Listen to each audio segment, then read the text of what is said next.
deep in the throes of Venus retrograde in Scorpio. I just rhymed. I didn't even mean to.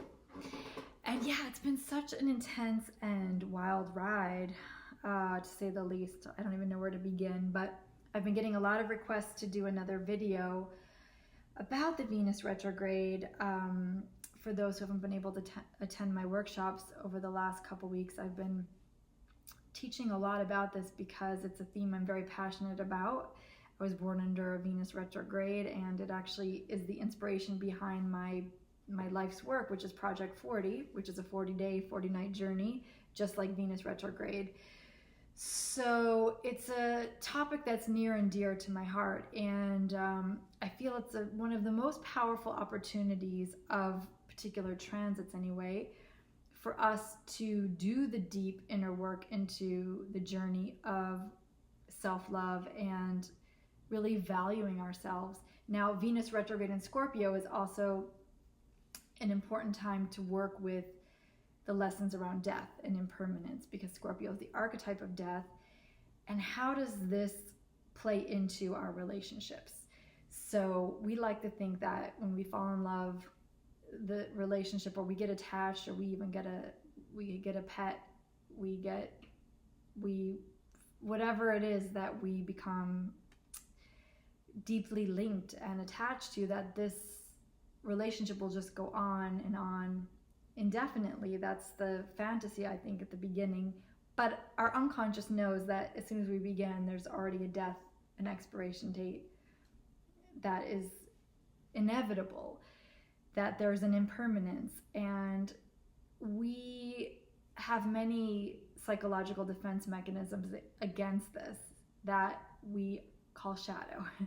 So whether that's jealousy, possessiveness, control, clinging on, whatever we do, whatever psychological defense mechanisms we employ to try to hang on to that which we love, this is in the realm of Scorpio.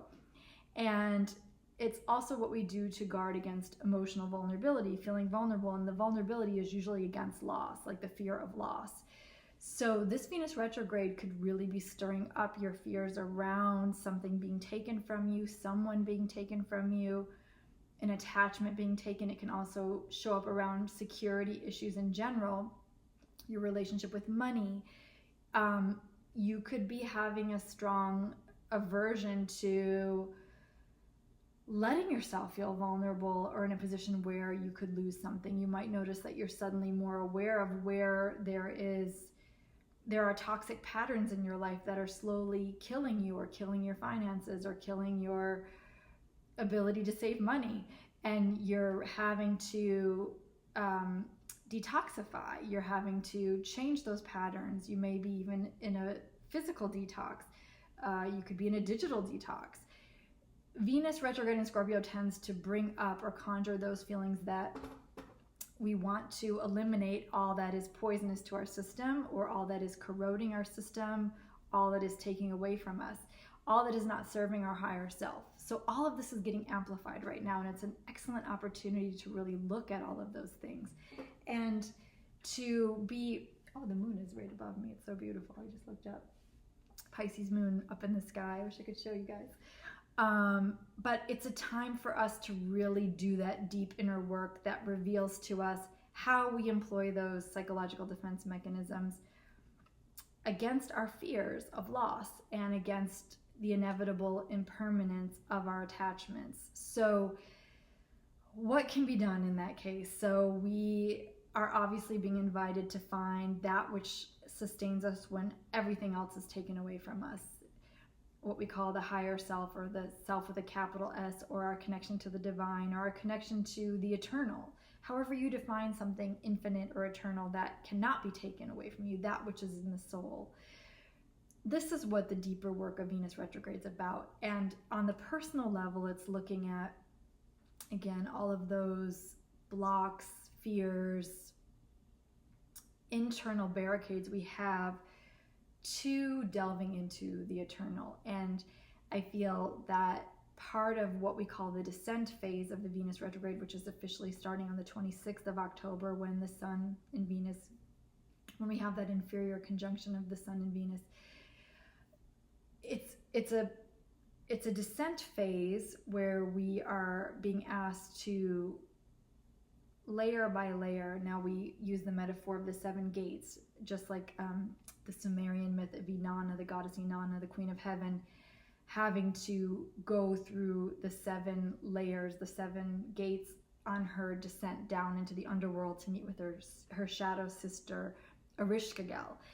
And in that journey, she's stripped of all of her royal garments, all of her worldly possessions, one by one, in order for her to enter the underworld. That is the sacrifice. So she can't take any of that with her, and neither can we. We cannot take our, branding, our costumes, our whatever our persona is.